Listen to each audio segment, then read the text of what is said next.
Hello and welcome to or welcome back to my channel. My name is Marin and here you will find a little beauty, a little books, and a little teaching content. So if that sounds like something you might enjoy, I would love for you to subscribe and stick around and join me in my little corner of YouTube. Today's video is going to be my second quarter reading recap slash update. Kind of a long-winded way of saying that, but let's go ahead and get into it.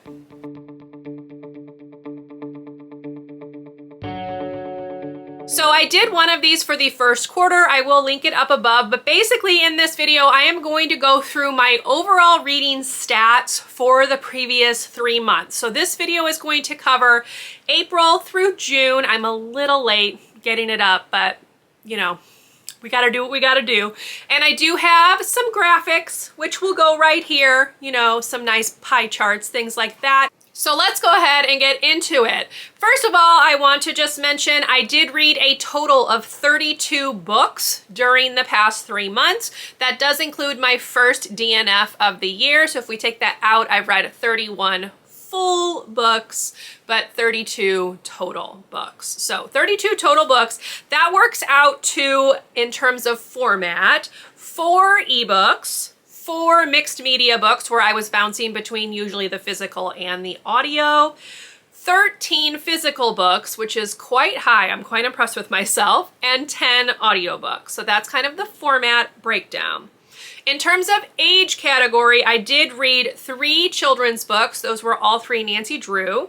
I read 1 middle grade book, 12 young adult books, and 16 adult books, which I'm really excited about because I'm trying to increase the number of adult books that I read. I just have so many YA books that are on like backlist that I'm also trying to get through. So I am glad to see that I did manage to read more adult books in the spring. In terms of the type of story, I read 18 standalone books and 14 series books, which is also pretty good. This is the first time where I've had more standalones than series, so yay for that. In terms of my series breakdown, I started 5 new series. I continued 9 series. I finished 1 series, and I DNF'd 3 of the 5 that I started. So all of those DNFs were books that I started and then decided I didn't want to continue with the series. So 5 started, but 3 of them are DNFs. So really it's just 2 new series, which isn't terrible. I did not do much rereading, so I only had 1 reread in the last 3 months, which means 31 of the books were read for the first time. And in terms of genres, I read 15 total. Now there's quite the breakdown, so let's roll through. I read 1 adventure, 1 crime, 1 paranormal, 1 dystopian, and 1 sci-fi book each. I read 2 horror, 2 contemporaries, 2 nonfictions, 2 thrillers, 2 magical realisms. Then I read 3 mysteries, 3 fantasies, which is pretty good. Fantasy is not typically something that I read a ton of, so to have read 3, that's kind of impressive. I read 4 mythology books because I was working on finishing a series that is the 1 series that I managed to finish. And then I read a total of 5 historical fictions. That number is always inflated because of the Nancy Drew books that I'm trying to read each month. So 3 of the 5 of those were Nancy Drew. Now let's talk about a ratings breakdown. So I feel like this was kind of a mediocre quarter, but looking at the star ratings, maybe it wasn't as bad as I thought. May was a rough month for me. Like I remember that I did not have very many 5 stars. I think I maybe only had 1 5-star that entire month. So maybe that's stuck in my mind and why I think it was kind of a mediocre reading experience. But I did have 3 2-star reads, whereas in the first quarter I didn't have any 2-star reads. So, you know, that's probably why I think it's mediocre. But 3 2-star reads, 10 3-star reads, 12 4-star reads, and 6 5-star reads. So not terrible, but also not the best. I would love to have more 5 stars than 6, but 6 isn't terrible. In terms of my book breakdown, where I got the books from, I had 11 books that I actually physically owned that I managed to read in the last 3 months, and I did borrow 21 of the books. Now, borrow could be from Scribd, it could be from the library. I was reading some Nancy Drew books from Internet Archive, so anything that I could borrow the book from, that's what I put down. I will also say that some of the books that I read on audio, I actually physically own. So I didn't count that as like physically owning it in that total because the method that I used to read it, I didn't own. Does that make sense? So that also is why the borrowed category is a little bit higher. I also made 10 new book purchases in those 3 months. These book purchases were typically book of the months, although I did pick up a couple of other things throughout those 3 months, and I also had some pre-orders come in. Now let's talk about my favorites of each month. I am just gonna put a picture right here because I only own one of them and it's all the way up on top of the shelf and I'm too lazy to get it, so sorry. But my favorite book from April was The Good Left Undone by Adriana Trigiani, which I obviously gave 5 stars. My favorite book from May was the rough month, was Hephaestus, God of Fire by George O'Connor. This was one of the books in his Olympian series. I can't remember what number it is, but that one was my favorite and the only 5-star I had in May. And then my favorite book from June was We Are Okay by Nina LaCour. So those are the 3 favorites. However, I still have the same overall favorite as I did from the first quarter. So I've been doing like a book bracket breakdown type thing. And while my favorite book from the last 3 months was We Are Okay by Nina LaCour, my overall favorite of 2023 is still The Love Hypothesis by Ellie Hazelwood.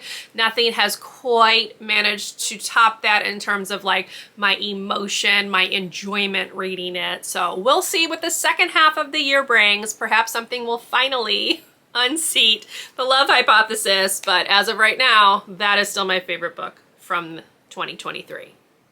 All right, we're gonna end off this video by going through the goals that I had set for the second quarter of the year to see if I managed to complete them. And then I'm going to set some new goals for the third quarter. So the goals for the second quarter, I wanted to finish at least 2 series from my 10 series to read in 2023 list. I have not done that. I have read 1.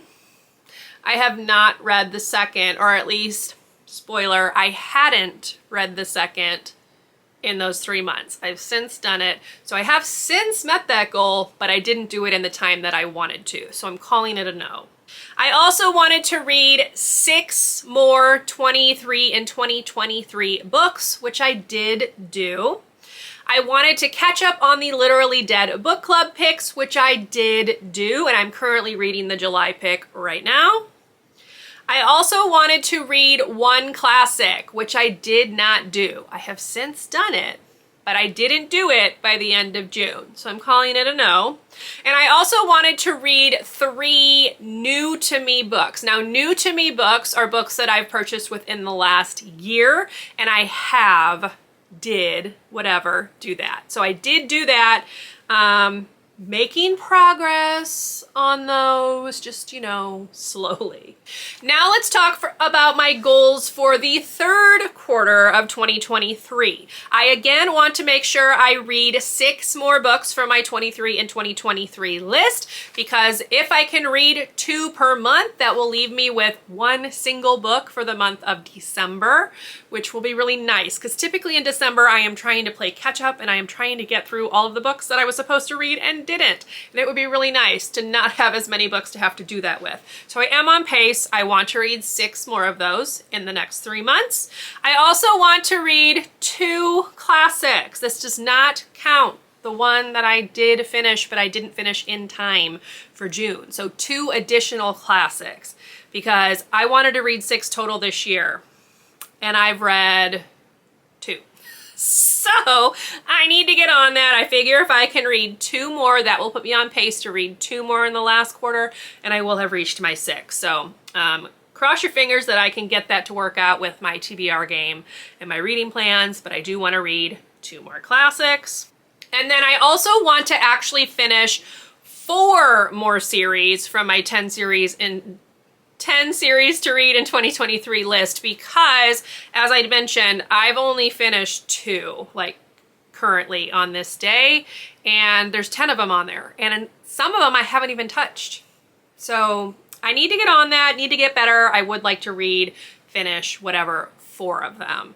Hopefully I can squeeze some of them into my August TBR. There is another round of the Final Book Support Group happening in August. It's a week long, and I believe it's the week I report back to school, but I shouldn't be tired yet because I'm not teaching yet. So hopefully I can squeeze some series books in there, but we're gonna play that by ear. But I would love to finish 4 of those series. That is still gonna leave me with 4 more series to like finish in the last quarter of the year, but it's better than where I'm sitting right now, which is 8. So, fingers crossed. And then one thing I did not mention, I also wanted to be better about reading Book of the Month books, and I have been doing that the last 3 months. I've put a Book of the Month book on my TBR each month, and I have been able to cross some of those off. I've decluttered one of them because I realized I didn't like it, and just kind of going through making sure I'm reading these in a more timely fashion is just really helpful. So